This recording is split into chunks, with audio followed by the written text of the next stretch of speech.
El título para hoy es El fracaso no es el final de la historia.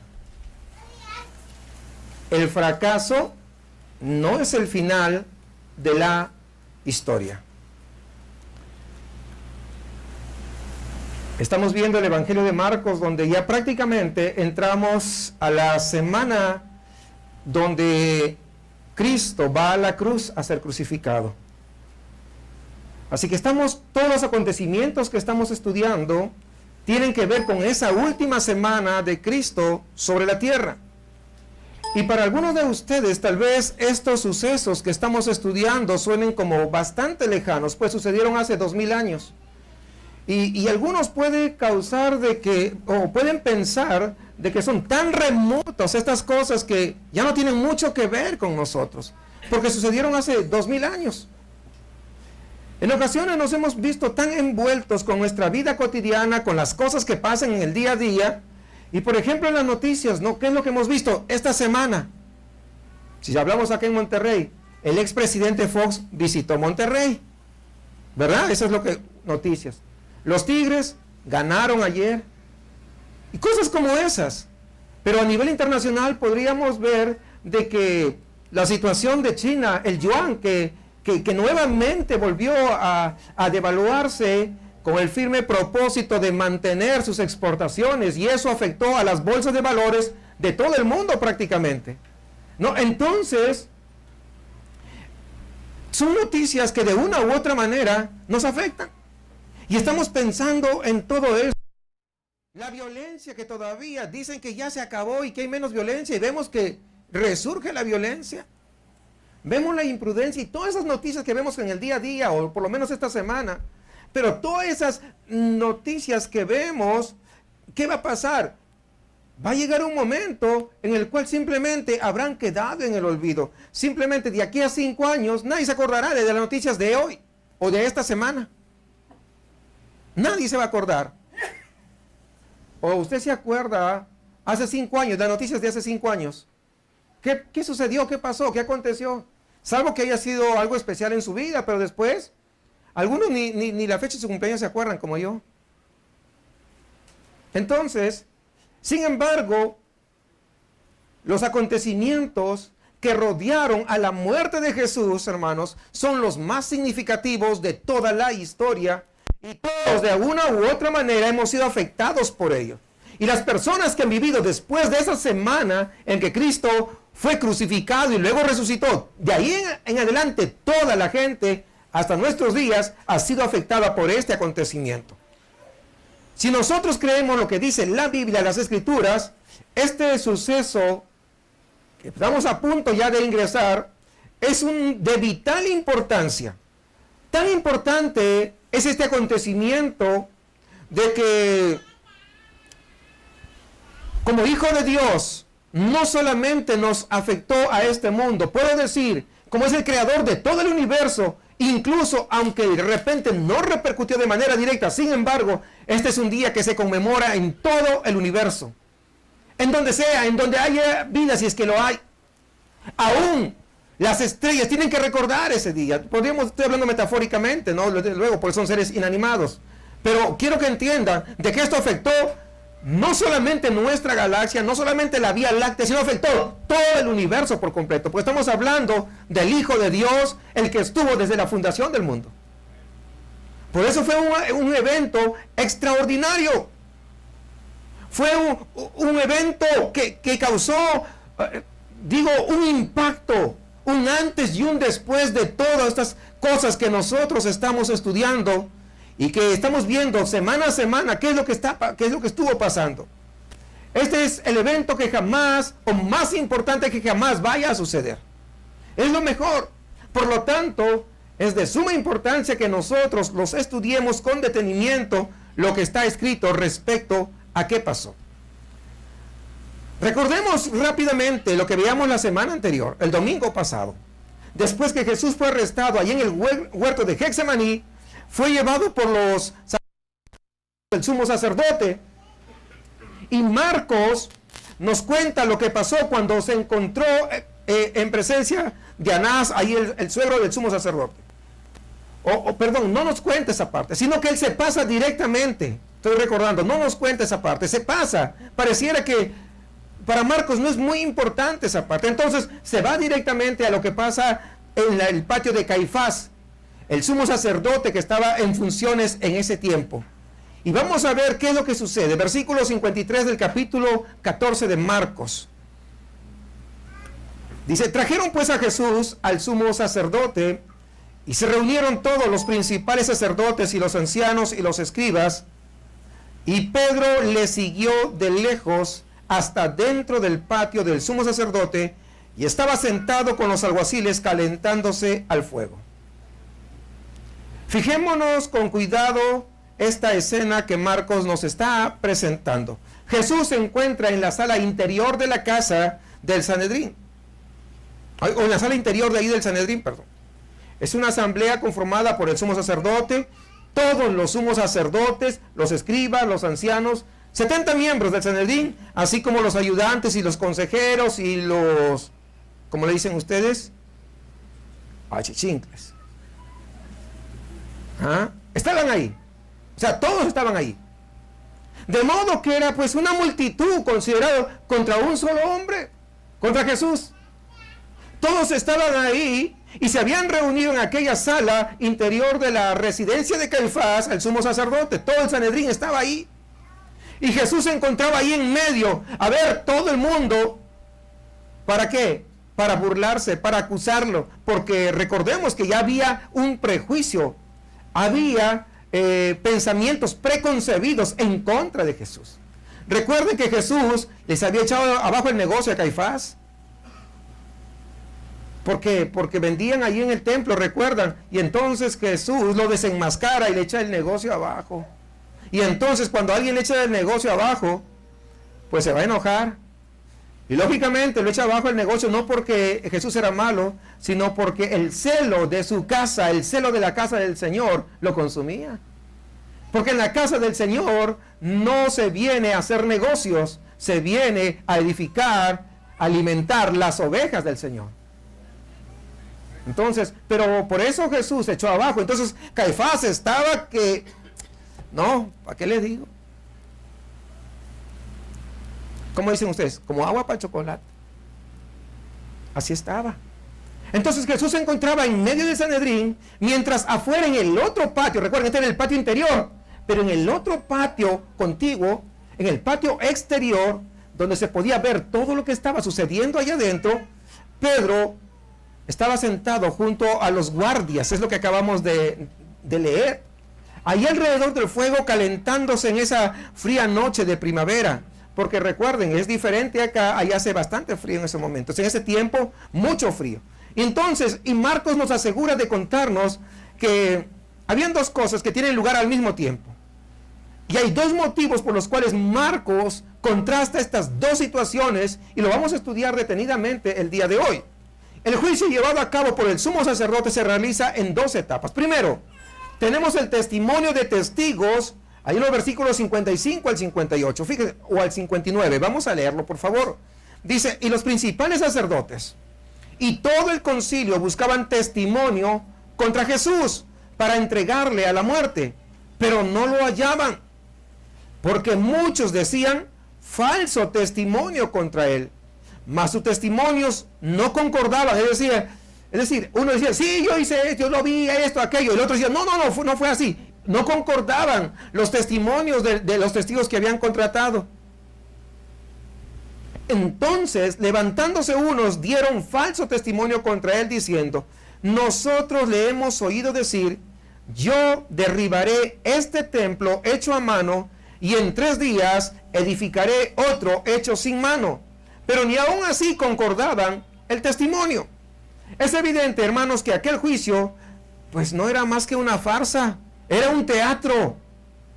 Y el resultado ya había sido determinado incluso antes del juicio. Antes que concluyese el juicio, ya sabían qué cosa iba a ser cuál. El resultado. ¿Cómo iban a condenar a Jesús? Porque Marcos deja constancia que los sumos sacerdotes buscaban testimonios. ¿Por qué? Porque estaban decididos a matarle. Es decir, ellos lo único que querían es poner, nosotros no somos los que estamos matándole. es por los testimonios de ellos. Es decir, estaban buscando quien testifique en contra de Jesús. Y esto me recuerda a las viejas películas del oeste. Yo me acuerdo, a mí me gustaban mucho las películas del oeste. ¿A alguien le gustaban las películas del oeste o solamente a mí? ¿No? ¿No le gustaba? A mí sí, ¿verdad? Las del oeste. ¿Recuerdan cuando agarraban a una persona y el sheriff salía y anunciaba ahí, ¿verdad? A las víctimas que iban a estar ahí, le decía, tú vas a recibir un justo juicio, ¿verdad? Así. Y al final lo ahorcaban. Y siempre pasaba lo mismo. ¿Sí o no? Es decir, ya se sabía que lo iban a ahorcar. Y más o menos así estaban actuando los sumos sacerdotes, ¿no? Iban a recibir un justo juicio, pero estaban contratando a los que iban a testificar en contra de Jesús. Porque ellos ya sabían qué cosa, o ya ellos en su mente, en su corazón, ya había de por medio, ¿qué cosa? ¿Qué cosa había? Pues es lo que querían, ¿no? Es lo que deseaban, matar a Jesús. Pero para que se vean que ellos, ojo, como líderes, para que el pueblo no los viera, que había sido por la culpa de ellos, ellos contrataron, ¿verdad?, a gente para que testificaran en contra de Jesús. Para que se levantaran en contra de Jesús. Y el juicio fue ilegal desde un principio. Y les voy a decir por qué fue ilegal. En primer lugar, fue ilegal porque se celebró de noche. La ley judía insistía que todos los juicios en contra de criminales siempre tendrían que celebrarse de día. Y este juicio se celebró de noche. ¿Era ilegal, sí o no? ¿Va? Viendo el punto de ilegalidad. Número 2. En segundo lugar, se reunieron en un lugar que no era el indicado.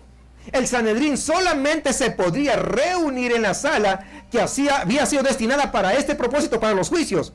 Y solamente eran válidas las reuniones que ahí se celebraban. Sin embargo, esta reunión tuvo lugar ¿en dónde? En la casa de Caifás, lo cual lo hacía ¿qué? Ilegal. Porque había un orden. Segundo punto, ¿se dan cuenta? 2 ilegalidades. En tercer lugar, estaba prohibido que el Sanedrín llegase a un veredicto el mismo día del juicio. O sea, eso estaba establecido. El mismo día que celebraban el juicio, ¿saben qué? No podía dar el veredicto. Pero acá vemos que el veredicto se pronuncia ¿qué? De inmediato. O sea, vemos rápidamente que esta es una farsa. ¿Se dan cuenta? O sea, no hay atenuantes. No hay forma de que puedan decir, no sabían. ¿Por qué? Porque la ley es clara. Ellos tenían cosas muy establecidas. Y sabemos esto, que los judíos siempre eran cuidadosos de las reglas, ¿sí o no? Pero hicieron una grandísima, sí, pero bien enorme excepción con el único propósito de ¿qué? De matar a Cristo. ¿Se dan cuenta? 3 cosas que estoy mencionando en estos momentos que lo hacía ilegal ese juicio. Pero a pesar de estos testimonios, de los que habían contratado, no fueron más que una conspiración, un trama, ¿verdad? Que habían hecho las cosas como que no les van bien a los sumos sacerdotes, porque como dice Marcos, aunque muchos dieron falso testimonio contra Jesús, los testimonios ¿qué? No concordaban. O sea, con todo lo que habían pagado, ¿no? Y al contar con los testigos, uno por uno, pues siempre habían discrepancias, y no concordaban en nada. Entonces, era evidente que estaban mintiendo o que pues no habían estado presentes en el momento que ellos decían haber estado presentes cuando Jesús dijo algo. O sea, cualquiera de las dos cosas. Cuando usted está presente en un accidente, usted sabe cómo fue el accidente. ¿Sí o no? Claro. Pero cuando no está presente y le contaron, usted va a decir lo que escuchó más su propia imaginación. Y es lo que pasa. Por eso que a veces no concuerdan. Por eso que cuando hacen una investigación con testigos, tienen que ver que concuerden las cosas. Pero acá estamos viendo que no concordaban. Eran los mejores testigos, de hecho, que habían podido contratar con dinero. A pesar de lo cual se veía que pues estaba viniendo abajo todo el asunto. Y dijeron, ¿y ahora qué hacemos? ¿Qué hacemos? Y estaban como sintiéndose incómodos porque venía un testigo, venía otro, pero todos decían cosas contrarias. No se ponían de acuerdo. Y entonces se pusieron en pie 2 hombres Y Mateo nos dice que fueron dos y que estuvieron no tan de acuerdo, parcialmente de acuerdo, porque dijeron, nosotros le oímos decir, yo derribaré este templo que ha sido hecho con manos y en 3 días edificaré otro hecho sin manos. Pues era lo más que 2 testigos habían podido estar de acuerdo. Y era el punto más fuerte que tenían en contra de Jesús, porque había un elemento de verdad que dijeron en este caso, un solo elemento, nada más. Y en Juan 2, al principio del ministerio de Jesús, cuando primeramente, recuerdan ustedes, limpió el templo, 3 años y medio antes de estos acontecimientos, ¿qué dijo a los judíos? Dijo, destruid este templo y en 3 días lo levantaré. Fíjense, destruid. Él no dijo destruiré, él dijo destruid.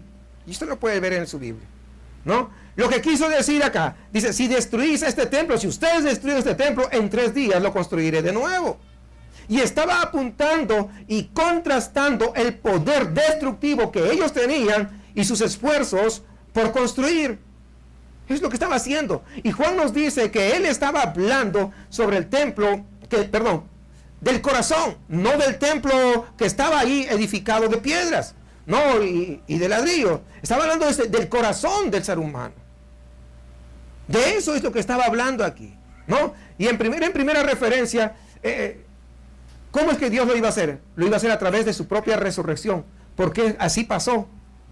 Lo crucificaron, murió, y estuvo ¿cuántos días? Y resucitó. De esas cosas estaba hablando, de su cuerpo. Y a través de eso, afecta a todos nosotros. ¿Por qué? Porque a través de ese sacrificio es que nosotros, usted y yo, somos salvos. ¿Ok?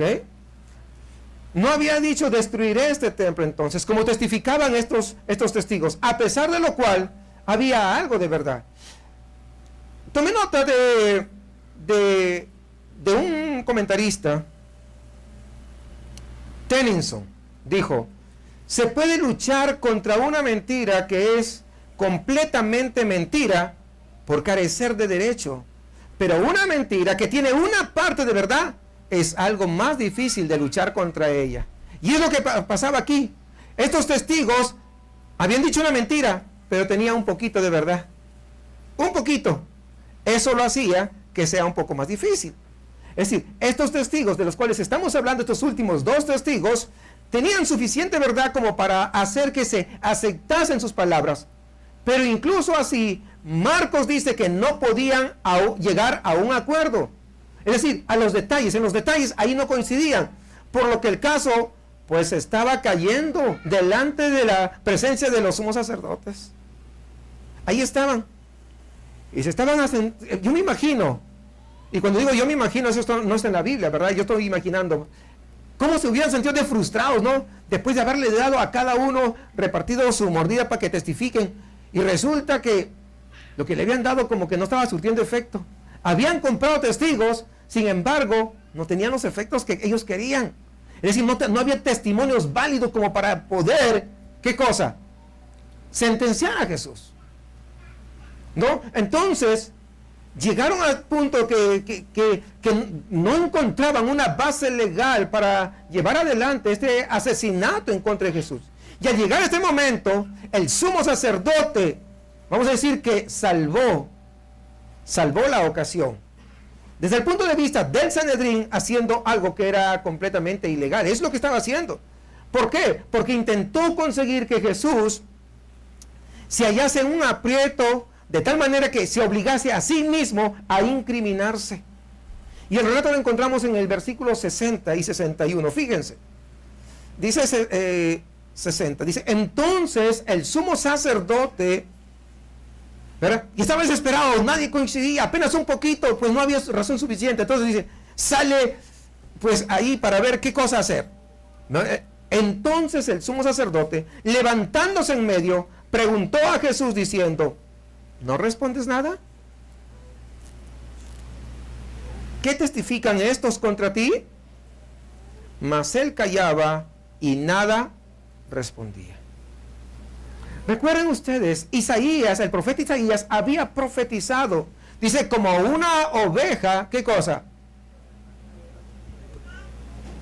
Enmudeció delante de sus esquiladores y no dijo nada, no abrió la boca. O sea, estaba profetizando de esta situación.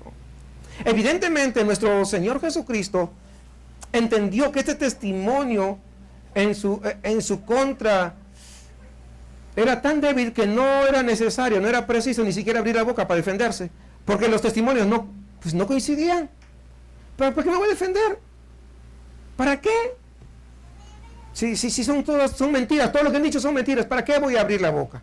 ¿No? Así que permaneció simplemente callado. Entonces, frente a esta situación, el sumo sacerdote se siente anonadado por el silencio que estaba guardando Jesús, que no se defiende. Fíjese, muchas veces en este mundo, cuando dicen, hey, ha dicho algo de ti, pues si no es verdad. No, pero el que calla otorga, dicen, ¿sí o no? Le hubieran dicho a Jesús, oye, el que calla otorga, pero Jesús no iba a caer en eso. Si alguien dice una falsedad, ¿para qué te vas a defender? Si hay alguien que nos puede defender, mucho mayor que nosotros. Ejemplo, no estamos viendo los ejemplos. Entonces, cuando algo no vale la pena, pues no vale la pena. Entonces, aquí Jesús consideró que no valía la pena el defenderse, porque todos eran patrañas, todas eran mentiras, ¿no? Entonces es claro. Y entonces el sumo sacerdote, al ver ese silencio guardado por Jesús, lo que hizo era pues algo ilegal. Hizo que Jesús jurase y testificase en contra de sí mismo. Y es lo que dice el versículo 61. Dice, el sumo sacerdote le volvió a preguntar y le dijo, ¿eres tú el Cristo, el Hijo del bendito? Sigamos versículo 60, hasta el 65, vamos a leer. Y Jesús le dijo, yo soy. Y veréis al Hijo del Hombre sentado a la diestra del poder de Dios y viniendo en las nubes del cielo. Entonces el sumo sacerdote, rasgando su vestidura, dijo, ¿qué más necesidad tenemos de testigos? ¿Habéis oído la blasfemia? ¿Qué os parece? Y todos ellos le condenaron declarándole ser digno de muerte. Y algunos comenzaron a escupirle y a cubrirle el rostro y a darle de puñetazos y a decirle, profetiza, y los alguaciles le daban de bofetadas. Mateo nos dice que el sumo sacerdote hizo que Jesús tuviese que situarse en una situación bajo juramento. Le dijo, te conjuro por el Dios viviente. Eso está en Mateo, es el paralelo de Marcos, ahí en el capítulo 26, versículo 63, está esta parte. Es decir, te conjuro por el Dios viviente. Era un juramento muy solemne, hermanos, muy solemne. Y en respuesta a este juramento muy solemne, Jesús entonces rompe el silencio. ¿Por qué? Por el juramento que había hecho. Rompe el silencio y contesta la pregunta del sumo sacerdote que le había preguntado, ¿eres tú el Mesías, el Hijo del bendito? Lo que realmente estaba preguntando el sumo sacerdote es lo siguiente, ¿eres tú acerca del cual el Antiguo Testamento, en las profecías, están hablando que ha de venir el Mesías, el prometido? ¿Tú eres el Hijo de Dios? Más o menos esa era la pregunta que le estaba haciendo con esto. Y esta es la pregunta hecha de una manera perfectamente clara. Y el sumo sacerdote, entonces, al colocar a Jesús bajo juramento, Jesús le responde sencillamente, yo soy. Porque recuerden, Jesús no hay mentira en él. ¿Cuántos entienden que en Jesús no hay mentira? Porque Él es Dios. Entonces Él contesta, yo soy. Hay muchos críticos, sobre todo liberales, que insisten en que Jesús nunca dijo que fuese el Mesías ni el Hijo de Dios, y dice que fueron sus discípulos los que hicieron estas afirmaciones acerca de Él. Sin embargo, ¿saben qué? Si usted alguna vez escucha decir eso, pues llévele a este pasaje, donde Jesús mismo declara que es el Hijo de Dios. Hay otros lugares en los que Jesús afirma claramente que es el Mesías y el Hijo de Dios, pero este es el más claro. ¿Por qué? ¿Por qué es el más claro? Porque estaba bajo juramento. Y bajo juramento, de este tipo de juramento, nadie podía decir una mentira. Porque era un juramento muy solemne, hermanos. Yo soy el Mesías, yo soy el Hijo de Dios. Es lo que estaba diciendo Jesús. Y el resto de la respuesta, cuando vemos un poquito más, va dirigida personalmente, no a responderle, sino va dirigida al sumo sacerdote, porque le dice, y además veréis al Hijo del Hombre sentado a la diestra del poder y viniendo con las nubes del cielo. Al decirle esto, hermanos, a Caifás, Jesús le estaba informando acerca de su propio destino, del destino de Caifás. Sabemos por lo que dicen otros pasajes de las Escrituras, que cuando las personas mueren, tanto si son creyentes como si no lo son, pasan el tiempo ¿a dónde? A la eternidad. Y los acontecimientos que están distantes del tiempo, como que de repente se hacen presentes en la eternidad. Las escrituras revelan que el acontecimiento para el que nos estaba preparando a nosotros, los creyentes, y que estábamos esperando aquí en la tierra, es un acontecimiento maravilloso. ¿Y cuál es? La venida del Hijo del Hombre, la venida de Cristo. Hermanos, sin embargo a Caifás le estaba diciendo, tú me vas a ver, pero no me vas a ver así como me ves ahora. Ahora me vas a ver de manera diferente. Es lo que estaba de alguna manera tratando de decirle a Caifás. Y esto explica por qué con frecuencia al morir, los creyentes en el último instante no mueren aterrorizados, mueren en paz, mueren hasta pareciera que están sonriendo. No sé si ustedes se han dado cuenta de ver a creyentes genuinos. Usted se acerca incluso al féretro y usted lo ve, una cara tranquila, una cara de paz, ¿verdad? O sea, por la enfermedad que hayan tenido, pero usted puede disfrutar y ver, wow, no, o sea, qué tremendo, qué diferencia, hermanos, contra alguien que muere pues sin Cristo, ¿no? Entonces pareciera que están con una sonrisa o sonriéndonos a uno. Dicen, incluso algunos dicen, no, oye, lo vi como que la hermanita estaba sonriéndose. ¿Sí les ha pasado o no? Sí, ¿verdad? O sea, fíjense, o sea, qué tremendo, ¿no? Entonces, ¿por qué sucede estas cosas? Bueno, esto sucede porque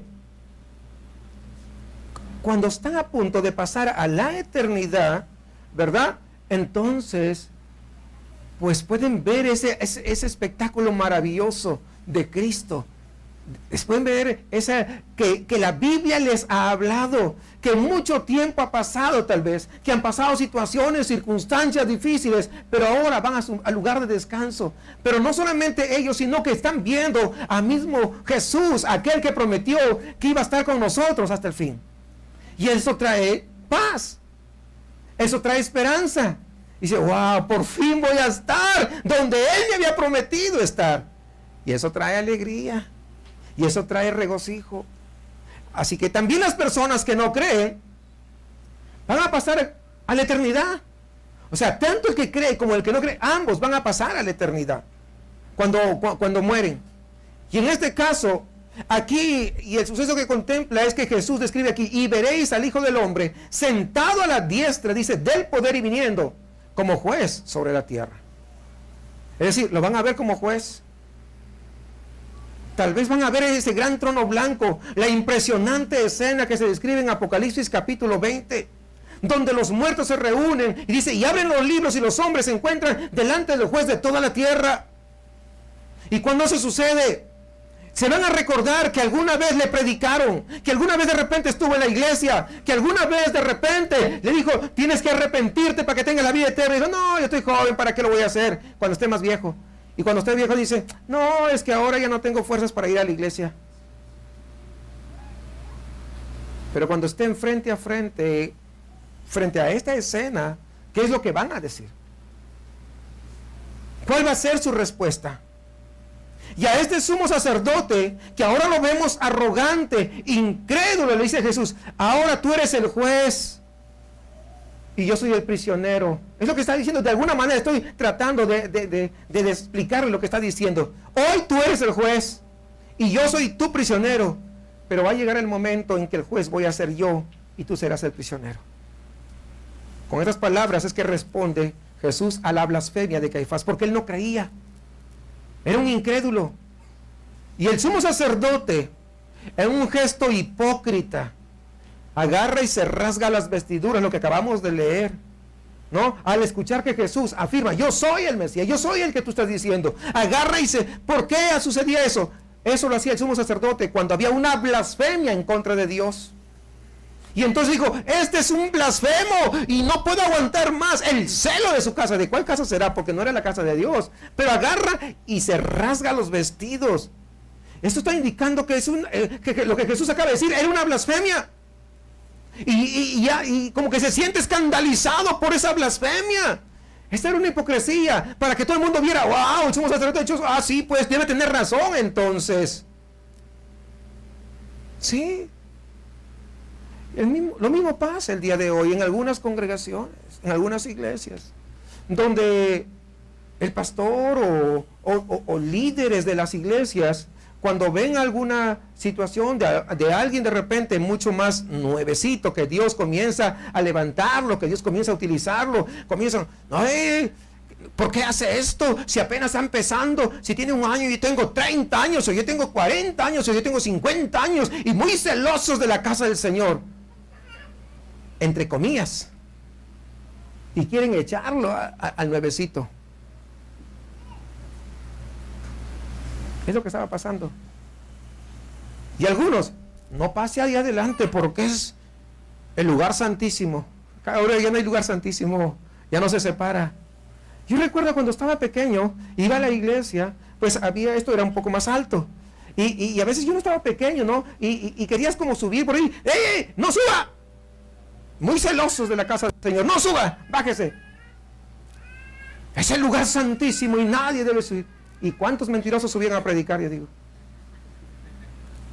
¿Cuántos hipócritas? ¿Cuántos blasfemos? Pero presentan un panorama, ¿no? ¡Wow! Y algunos dicen, ¡wow! ¡Qué celoso de la casa del Señor! ¿De cuál casa será? ¿Será de su Señor? No del Señor de los cielos, del Señor que está sobre todas las cosas, del Señor que nosotros venimos a honrar y glorificar a su casa. El Señor que está acá en su palabra. Un Señor que es digno de toda oración, de toda exaltación. Un Dios lleno de amor, pero también un Dios justo. Entonces vemos la hipocresía de este hombre. Porque al hacer eso, estaba de alguna manera influyendo en todos los demás. ¿Para qué? Para que le acusaran a Jesús. ¿No? Sabía que si conseguía que Jesús hiciese una afirmación por el estilo ante el Sanedrín, entonces su suerte quedaría sellada y nadie podía ir en contra. Y el sumo sacerdote entonces, por medio de este acto hipócrita, muestra una falsa indignación. ¿Se da cuenta? Es falso. Y él exige el veredicto de inmediato del Sanedrín. ¿Para qué? Para sentenciarle y le condenen a muerte a Jesús. Entonces sucede algo muy extraño. Marcos nos dice que en cuanto se emite la sentencia, las fuerzas de restricción que habían practicado estos sumos sacerdotes, los escribas, se liberan y se comete nuevamente otro acto ilegal. Número 4. Ya hemos visto todos los actos ilegales. ¿Cuál es? Comienzan a dar rienda suelta a su ira en contra de Jesús y comienzan con todo el odio a golpearle, a bofetearle, a burlarse de esa manera y empiezan a escupirle. Escupirle es lo más insultante dentro del pensamiento judío, hermanos. Es lo peor que se le puede decir. No sé acá en México qué es lo peor que le puede decir a alguien, pero imagínense, 10 veces lo peor que le puedan decir. El peor insulto que le pueden decir, multiplíquelo por 100 veces. Eso es lo que significa escupir dentro de la cultura judía. Y es lo que estaba pasando con Jesús. Lo escupieron, lo apalearon, le cubrieron el rostro, ahí con una prenda, mientras estaba su cara cubierta, le golpeaban y le decían, a ver, profetiza, es decir, adivina, dinos quién te ha golpeado. Fíjense hasta dónde estaba llegando el descaro. De este modo se burlaron de él y le insultaron. 750 años antes de este acontecimiento, el profeta Isaías había pronunciado justamente las palabras acerca de las cuales en ese momento Jesús debió pensar y dice, entregué mis espaldas a los que me golpean y mis mejillas a los que me arrancaban la barba. No escondí mi cara de las afrentas ni de los esputos. Esputo es escupir. Y Pedro estaba en la otra sala, ¿recuerdan que lo leímos? Estaba en la sala exterior y estaba mirando todo lo que pasaba. Y en su primera epístola de Pedro nos dice que debemos recordar esa escena, que debemos prestarle atención porque Cristo fue nuestro ejemplo. Cuando le maldecían, él no respondía. O sea, ese es el ejemplo. Cuando alguien te maldiga, no hay que responder con maldición. Cuando padecía, no amenazaba a mí, me la van a pagar, yo soy hijo de Dios. No, sino que encomendaba al que juzga con justicia, dice el apóstol Pedro. Y es lo que tenemos que hacer nosotros. Cuando alguien nos atenta en contra de nosotros, no, es que yo me voy a defender. hay que encomendarle todo a Dios. Y es lo que nos recomienda Pedro. Porque muchas veces cuando uno trata con sus propias fuerzas de poder desquitarse, de poder justificarse, de poder responder a la agresión que le han hecho, vamos a fallar. Porque el asunto se puede que agrandar mucho más. De repente a usted le dieron una cachetada, y usted no le da una cachetada, le da. Imagínese, lo puede agredir de tal manera, o agarra un palo y le da con todo. Porque estando molestos no se controlan.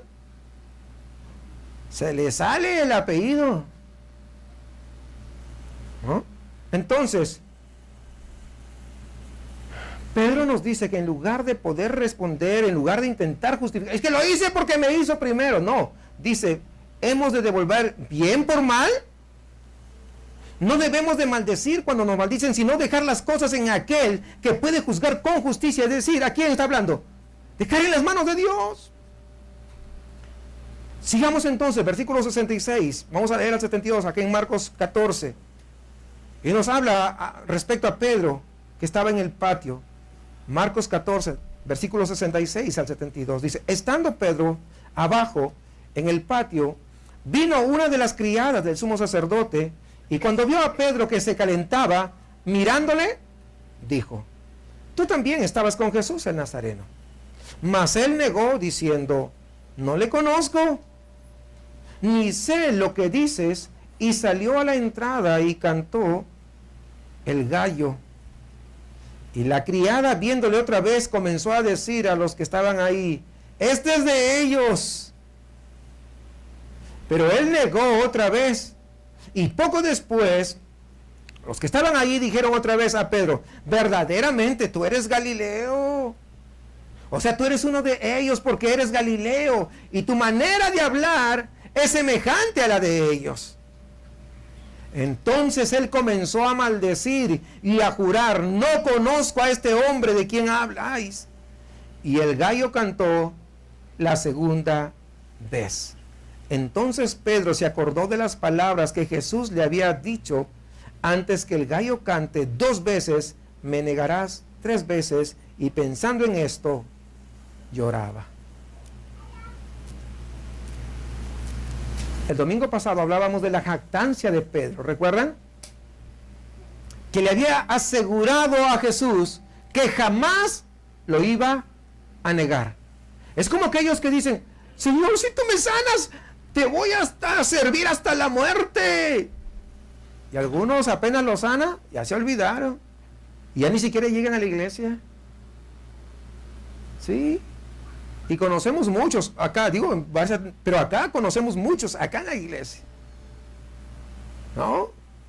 Si todos aquellos que un día llegaron y que querían que Dios lo sanara, que Dios les ayudara en su situación, hermanos, por lo menos seríamos unos 500. Estoy hablando en serio, por lo menos. Pero no lo está, fíjese usted. Entonces, ustedes recuerdan el hecho allí en el huerto de Getsemaní. Fue Pedro el que sacó ¿qué? Su espada, dicen, ¿verdad? Entonces, más que espada, realmente fue una machaira, ¿no? O sea, como una espadita chiquita así. Agarró y la sacó en ese esfuerzo por querer defender a Jesús, pero con esfuerzos humanos.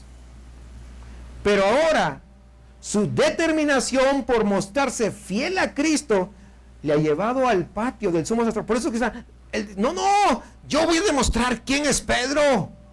Y se fue al patio del sumo sacerdote, donde se estaba ahí calentando las manos por el frío que estaba haciendo. Estaba alrededor juntamente con los guardias que habían arrestado a Jesús.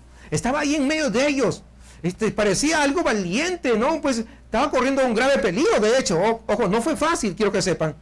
Sí tenía su peligro. Y quiero que entiendan, hermanos. Era peligroso estar en medio de los guardias, porque era lo que habían llevado a Jesús. Era peligroso. O sea, no le creamos un cobarde. Era peligroso. Y él tomó ese riesgo.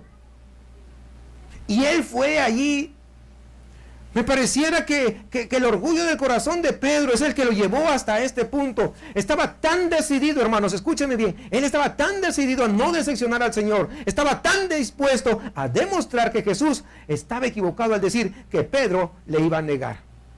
Pero cuando se encuentra en medio de los enemigos de Jesús, su corazón comienza a tener temor. Su jactancia comienza a desvanecerse. Su valor comienza a esfumarse.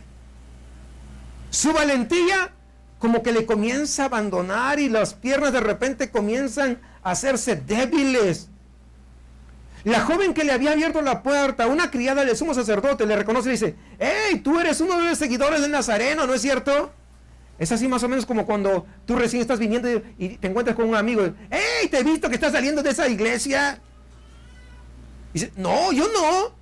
No, ¿te has equivocado? No, ¿sabes qué? Sí fui, pero es que mi esposa me llevó para tener contento esta vieja, ya sabes, por eso la acompañé, ¿no?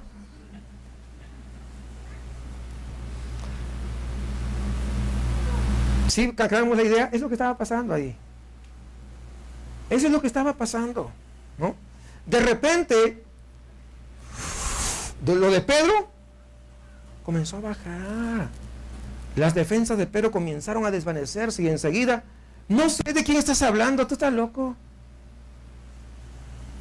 Y la criada estaba ahí. Y yo me imagino que se dio la vuelta e intentó que se alejara un poco, ¿no? Para que no... Pero usted sabe cómo son las criadas, digo, ¿no? Pues insistente, ¿no? Insistente. Y seguro se fue allá a la reja que estaba allá y se fue para allá como un poco más lejos de donde está la fogata, donde se veía, ¿verdad? Como que para un poquito esconderse. Pero la muchacha le sigue. Y no porque estaba enamorada de él. Le sigue para seguir acusándole. Y continúa insistiendo en el tema. Pues ante la incomodidad y la preocupación de Pedro, la muchacha le dice a todos los que están alrededor, dicen: oye, este hombre es uno de ellos, mira, se está escondiendo, pero yo lo conozco. Estoy seguro que Pedro le hubiera agarrado y con ganas, no, ahí lo hubiera agarrado en una cubeta, para que, cállate, no me ¿Por qué? Porque esta no hace más que seguirle para poder delatarle. Y cuando Pedro comienza a protestar y comienza a decir ¡no!, entonces los demás oyen el acento. Porque el acento que tenía sobresale en medio de la multitud. Es como cuando nosotros acá, yo digo nosotros porque pues ya estoy acá integrado de alguna manera, apenas 6 años, ¿verdad? Pero cuando tú vas al DF, todo el mundo dice: usted no es de acá de México. Que tengo cara, que llevo escrito. No, como hablas, ¿verdad? ¿Sí o no? Me pasó esta vez que fui. Me dijeron: ¿usted de dónde es? ¿Y a usted a quién le No le dije eso, ¿verdad? Le dije: sí, tiene razón, pues no soy de acá, ¿verdad? Con amabilidad, desde luego. Pero entonces, rápidamente identifican cuando alguien no es de la ciudad. Así como cuando alguien de allá del DF viene para acá y le escucha hablar, ¿verdad? Hasta que ya se integra, no pasa un tiempo, ya pues habla así bien golpeado, porque somos del norte, ¿no? Pero antes de eso no habla así, ¿cierto? ¿No? Entonces, ¿qué es lo que sucede? Igual, ¿no? Pedro, ¿qué pasó? No, que no sé qué, comenzó a hablar bien golpeado, ¿no? Entonces, esto no, como que no es de acá. Rápido, estoy explicando todo esto para que entendamos, ¿no? La escena que se estaba presentando en ese momento, ¿no? Así que estaban ahí y dijeron: tú tienes que ser uno de ellos porque eres Galileo, porque se te escucha en el tono de voz. Ahí mira la forma como estás hablando. No, tú tienes que ser. Y una vez más Pedro lo niega con vehemencia y hasta nos dice que maldice. Ojo, cuando nos dice que maldice, escuche con atención. Esto no quiere decir que él blasfemase y que jurase, sino que se maldijo a sí mismo. Lo que él está diciendo es: Dios me maldiga si lo que digo no es verdad. Y hace un juramento solemne. Es lo que está diciendo a sí mismo. Y creo que Marcos de alguna manera se está esforzando en mostrarnos la diferencia entre el juramento que tiene que hacer Jesús al dar testimonio delante del Sanedrín y el del Pedro ahí en el patio. Porque recuerden, aquí estamos hablando del juramento de Pedro, pero adentro estábamos hablando del juramento ¿de quién? De Jesús. Y Jesús, su juramento fue ¿qué? Claro, fue contundente y dijo la verdad. Jesús dijo que era el Mesías, el Hijo de Dios, y Pedro lo que hizo fue negar que conociese a Jesús. Mire, por eso Marcos lo pone de esta manera, para ver que la contraparte, ver a Jesús y ver a Pedro. Ver cuando uno tiene la ayuda del Señor y ver cuando uno hace con sus esfuerzos humanos. Y ese fue un juramento muy solemne y muy serio. Y justamente entonces Marcos dice que el gallo cantó por segunda vez. Y entonces Pedro le remuerde la conciencia. Sabía lo que había hecho. Recordaba. Y según uno dice el relato, se vino abajo y se echó a llorar.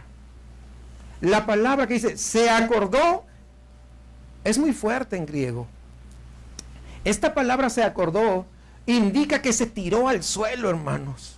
Que se tiró allí dominado por la agonía, sacudido por las lágrimas de remordimiento que comenzaron a caerle por pensar en el hecho que había hecho, lo que había dicho que no iba a hacer, que jamás iba a negar al maestro. Y creo que podemos darnos cuenta de que por qué Marcos traza esta historia con tanto cuidado para nosotros y cómo el paralelo que pone de Jesús con Pedro, del esfuerzo humano de Pedro contra el poder de Dios. Nada me intriga más en este relato, aquí en los evangelios, el ver la manera como los escritores de la Biblia escogen incidentes que van entrelazados el uno con el otro, que nos van a llevar a una reflexión final. Y eso es lo que ha hecho Marcos en este caso, para que podamos ver el contraste. Tenemos a un grupo de sacerdotes que odiaban a Jesús. Sus corazones estaban llenos de veneno, de ira, de celos, de amargura en contra de Jesús. Y todo esto se descubre con el veredicto. Con ese veredicto en contra de Jesús. En contraste a esto, nos encontramos con un hombre que ama a Jesús. Los sacerdotes, ¿ok? Rechazaban a Jesús, odiaban, y finalmente hay un veredicto. Pero por otro lado tenemos a quién, a un hombre como Pedro que amaba a Jesús con todo su corazón y estaba dispuesto a defenderlo hasta el fin, porque es lo que dice. No hay evidencia de lo contrario. Sin embargo, en un momento de crisis, y es que escúcheme, esté atento a esto, en un momento de crisis, en un momento donde la presión llega a lo máximo, llega incluso a negar a Jesús. ¿Por qué coloca Marcos estos dos incidentes, uno frente al otro? Yo creo que lo hace para que entendamos que los dos muestran la misma cosa. Ambos manifiestan el hecho de que no se puede depender de la naturaleza humana, no se puede depender de la carne, como lo llama la Biblia. No podemos depender de nosotros mismos. Estos sacerdotes eran hombres carnales, hombres que vivían de la manera que lo hacía todo el mundo, pensaban como el mundo pensaba, como la sociedad pensaba, y que les importaba solamente buscar una posición social, lo que les importaba era buscar un prestigio. Y Jesús representaba una amenaza, ¿para qué? Para que sigan escalando posiciones sociales y económicas, sobre todo. Es lo que estaba pasando. Por eso que despierta el odio, despierta la ira, mediante esa terrible acusación, mediante la burla, mediante la violencia en su contra. ¿Qué estaba manifestándose ahí? La carne. Es lo que pasaba, la carne. A todo lo que da. Religiosos, sabían el Pentateuco, la Torá, pero carnales. Carnales. Manifestándose la carne a todo lo que da. Todo el mundo reconoce que el odio, la ira, la vehemencia son malas y sabemos que todo esto procede de un corazón malo y pervertido. Recuerden, engañoso es el corazón más que todas las cosas. Y a menos que el corazón del hombre cambie, no va a poder realmente ser bueno, porque justo no hay ni aún uno. Nuestro corazón tiene que ser cambiado por Dios. A menos que eso suceda, seguiremos en lo mismo. Pero lo que Marcos quiere que nos demos cuenta es de que el amor de Pedro no es mejor. Fíjese eso. No es mejor porque también depende de la carne, también depende de las habilidades, también depende de sus recursos humanos para poder conseguirlo. Y cuando depende de la carne, dependes de ti mismo, en el momento de crisis, su amor, aún siendo verdadero, no fue más efectivo que el odio de los sacerdotes. Había amor y había odio. Pedro había amor por Cristo. Los sacerdotes había odio, pero aún teniendo amor, ojo, y quiero que esté bien atento, teniendo amor, cuando en el momento de crisis, dependiendo de su propia carne, ese amor no fue mejor que el odio, porque también lo negó finalmente.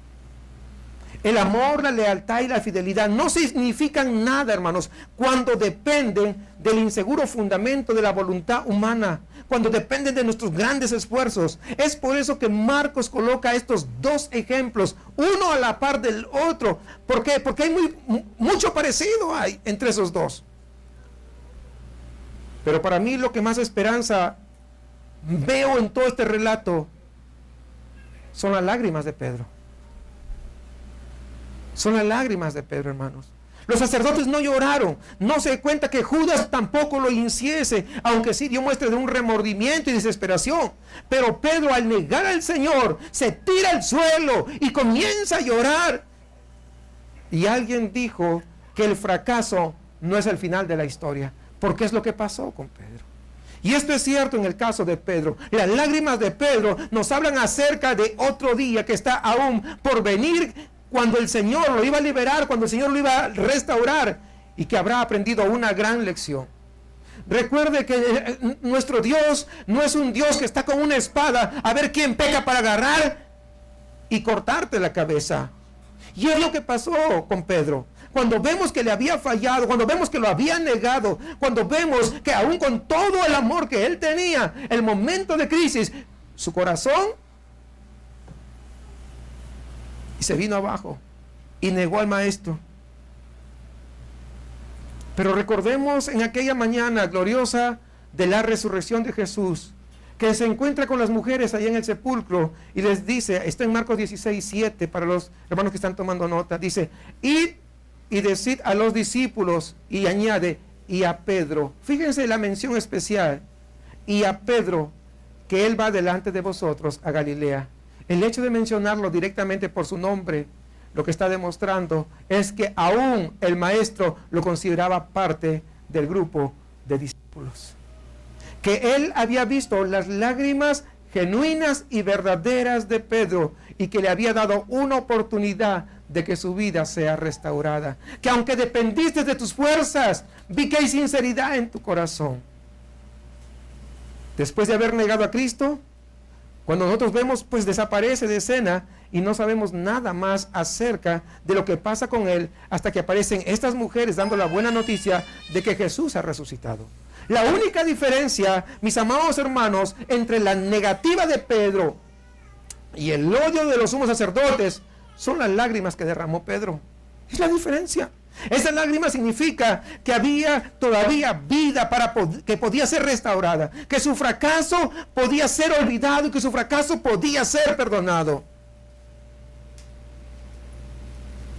Porque como seres humanos podemos fallar una y otra vez. Pero aún cuando nosotros somos infieles, dice la palabra, que el Señor permanece fiel. Cuando examino el cristianismo en nuestros días, y a veces me quedo consternado al ver hasta qué punto los cristianos que se dicen creyentes todavía dependen de su carne. Voy a hacer esto, pero dependo de mi carne. Voy a hacer, y todo lo hacen dependiendo de su carne. Me siento asombrado e intrigado al examinar las Escrituras y ver que Dios, hermanos, siempre trabaja de una manera sencilla y mediante un enfoque moderado. A Dios le encantan esas cosas. Nuestros corazones y los esfuerzos realizados en la carne se caracterizan casi siempre por el gran bombo, mucha promoción, mucha complejidad, y vamos a hacer esto y decimos que es para la gloria de Dios, y muchas veces es para la satisfacción de nuestra propia carne. Vamos a hacer todo de mármol las paredes y vamos a poner las mejores luces porque el Señor se merece lo mejor. Yo digo, ¿en qué ganan las luces el Señor? ¿Qué gana con eso? ¿Qué gana con que todas las paredes sean de mármol? Dígame, ¿qué gana Dios con eso? Pero muchas veces la gente se enfoca en todas esas cosas y cree que es lo mejor. Mejor para sentirnos bien nosotros. ¿Por qué? Es que yo asisto a tal iglesia. Es más, te invito para que veas cómo tenemos todo el orden con nosotros. Y fíjate esto, y fíjate aquello, y fíjate lo otro, y no sé qué, y no sé cuánto. Lo hacemos so pretexto de que es para la gloria de Dios. Sin embargo, cuando vemos la palabra de Dios, no es así. Hace mucho tiempo aprendí que cuando las cosas se vuelven demasiado complejas, cuando se necesita una organización tan exacta y tan precisa para poder realizar e involucrar a cientos de personas que estén de alguna manera dando tiempo, dando dinero y dando cosas y aquello y lo otro, ¿sabe qué? Nos hemos equivocado, porque la obra de Dios siempre se caracteriza por la sencillez. Siempre. Usted vea la Biblia, si no lo sabe. Dice en 2 Corintios capítulo 11, versículo 3, hablando el apóstol Pablo, dice: pero me temo que como la serpiente con su astucia engañó a Eva, vuestros sentidos sean de alguna manera extraviados de la sincera fidelidad a Cristo. Porque la fidelidad a Cristo se muestra por lo que hay en nuestro corazón, no por las cosas exteriores que podemos nosotros de repente deslumbrar a los ojos de los vivientes. Solo cuando tenemos la sensación de debilidad y cuando descansamos en el poder y en la sabiduría de Dios es que podemos realizar grandes cosas para la gloria de su nombre. Es así, hermanos. Cuando lo hacemos, no necesitamos, hermanos, contar con grandes recursos, ni con grandes edificaciones, ni con grandes equipos modernos de gran potencia. No necesitamos de depender de enfoques caros. Una de las cosas que no me atrae nada del cristianismo es cuando todo depende del poder del dinero. Hermanos, estoy convencido de que Dios nunca necesita el dinero, pero sí lo usa para la gloria de su nombre. Y el dinero siempre va a estar disponible cuando Dios está obrando, ¿o no?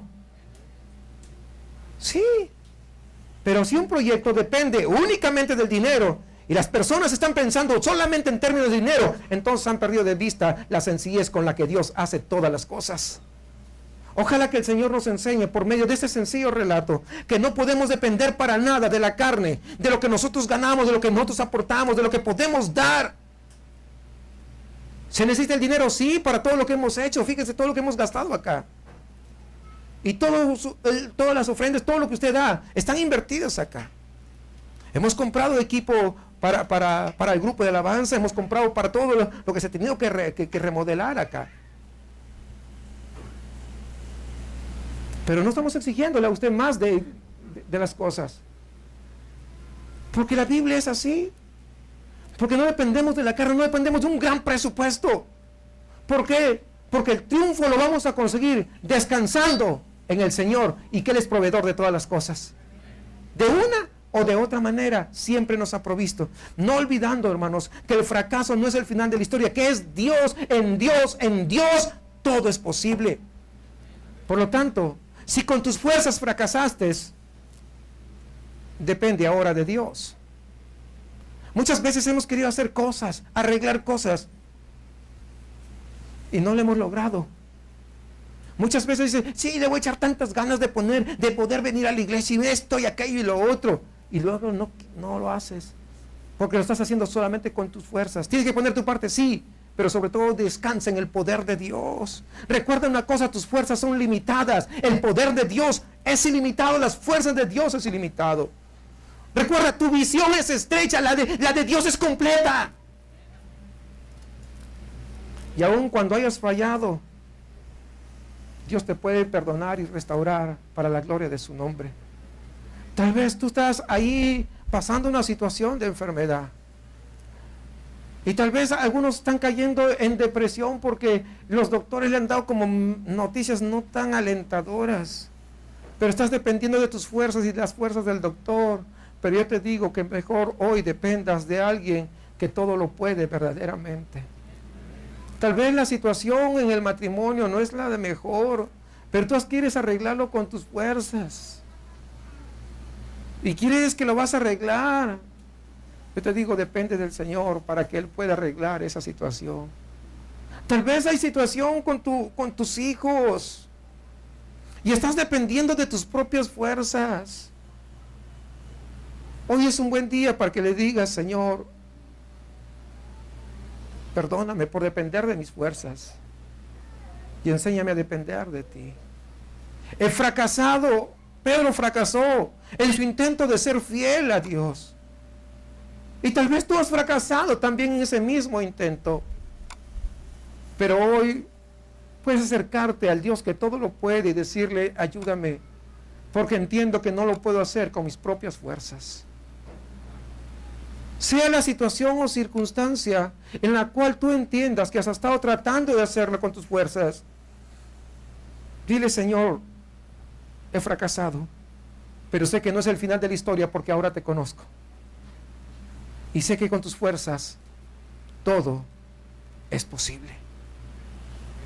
Cualquiera de nosotros, cuando vio a Pedro haber negado 3 veces al Maestro, en el momento más triste, porque recuerden, venía de Getsemaní, un momento en el cual los discípulos no habían orado con él, un momento en el cual los discípulos no habían podido permanecer ni siquiera una hora con él. Su gente más cercana, su círculo más íntimo, no había podido serle fiel. Y como hombre se sentía abandonado, como hombre se sentía abatido, como hombre se sentía triste, porque tal vez esperaba de que tal vez todos pudieran alejarse de él, apartarse de él, abandonarlo a él, pero jamás uno piensa que su círculo más cercano, que su propia familia, diríamos, te tenga que tratar así. Pero es lo que pasó al Maestro, es lo que pasó. ¿Y cómo se sintió? Y luego va ante el Sanedrín en la casa de Caifás. Y vemos a Pedro con sus esfuerzos tratando de cumplir su promesa, pero también le falló. También le falló. Cuando tú fallas, no es el final de la historia si tú te acercas al Señor. Si tú pones tu fe en el Señor, si tú verdaderamente le dices, ya no quiero depender de mis fuerzas, yo quiero depender solamente de ti. Yo quiero aprender a depender de ti. Porque muchas veces queremos hacerlo con nuestras fuerzas y vamos a fallar una y otra vez y otra vez. Pero cuando tú dependes del Señor, entonces podrás decirle, el éxito no depende de mí, mi éxito depende y está en tus manos, Señor.